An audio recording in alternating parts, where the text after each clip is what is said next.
नहमदुहु व नसल्ली अला रसूलिहिल करीम। सूरह इब्राहीम में इरशाद रब्बानी है, रब्बि जअलनी मुक़ीमस्सलाह व मिन ज़ुर्रिय्यती रब्बना व तक़ब्बल दुआ रब्बना इग़फ़िर ली व लिवालिदैया व लिलमुअमिनीना यौम यक़ूमुल हिसाब। है मेरे रब, मुझे नमाज को कायम करने वाला बना और मेरी औलाद को, है हमारे रब हमारी दुआ सुन ले। रब्बना इग़फ़िर ली व लिवालिदैया व लिलमुअमिनीना यौम यक़ूमुल हिसाब। है अल्लाह, मेरी मग़फ़िरत फरमा, मेरे वालिदैन की और तमाम मोमिनीन की जिस दिन हिसाब कायम होगा। तो इस सूरह इब्राहीम में ये आयत मुबारक मौजूद है। हज़रत सैयदना इब्राहीम अलैहिस्सलाम की दुआ है, जो आपने दुआ मांगी अल्लाह रब्बुल इज़्ज़त की बरगाह में।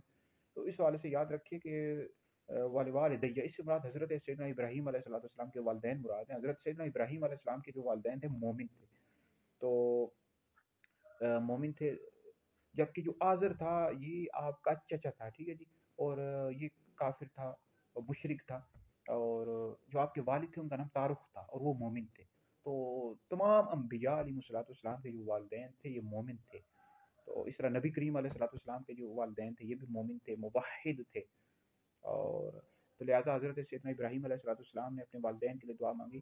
तो इससे एक बात ये मालूम हुई कि जब आप दुआ मांगे तो अपने लिए भी दुआ मांगे, अपने वालिदैन के लिए भी और तमाम मुसलमानों के, कि अल्लाह मेरी भी मग़फ़िरत फरमा, तमाम मुसलमानों की और मेरे वालिदैन की भी मग़फ़िरत फरमा। यानी सिर्फ अपने लिए दुआ नहीं करनी चाहिए, तमाम मुसलमानों के लिए भी दुआ करनी चाहिए, अपने वालिदैन के लिए, बहन भाइयों, सब के लिए दुआ करनी चाहिए। और दूसरी बात ये याद रखिए कि नमाज में ये दुआ पढ़ी जाती है, रब्बी जअलनी मुक़ीमस्सलाह।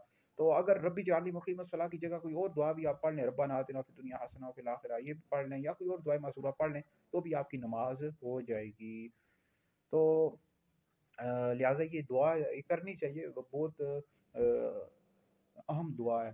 ये वैसे भी आपको पढ़ते रहना चाहिए कि या अल्लाह, ये एक दुआ है, ठीक है जी, कि अल्लाह मेरी भी बख्शिश फरमा, मेरे वालिदैन की, तमाम मुसलमानों की, अल्लाह मेरी मुझे और मेरी औलाद को नमाज कायम करने वाला बना। तो ये हज़रत सैयदना इब्राहीम अलैहिस्सलाम की दुआ थी जो आपने मांगी थी।